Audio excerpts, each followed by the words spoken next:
আপনারা যারা টাকা পয়সার মধ্যে কোনো বরকতি পান না, ইনকাম করেন কিন্তু খরচ কোন দিক দিয়ে হয় বলতেই পারেন না, তাদেরকে আমি এমন ছোট্ট একটা পাওয়ারফুল আমলের কথা বলে দেব, তাহলে 100% শিওর গ্যারান্টি ইনশাআল্লাহ রিজিকের মধ্যে আল্লাহ পাক বরকত দান করে দেবে।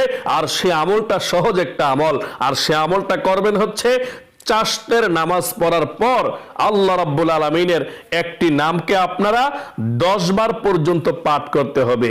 চাশতের নামাজের পরে আল্লাহ পাকের একটি সিফাতি ছোট্ট নাম 10 বার করে পাঠ করবেন, শুধু 10 বার। আজকে চাশতের নামাজ পড়ছি 10 বার, কালকে আবার 10 বার, এইভাবে সর্বদাই পাঠ করবেন। আপনাদের অর্থের মধ্যে আল্লাহ পাক বরকত দান করবে, আপনি বরকত পাবেন। আর সেই আল্লাহ পাকের সিফাতি নামটি হচ্ছে আল বাসিতু, আল বাসিতু, আল বাসিতু, আল বাসিতু, আল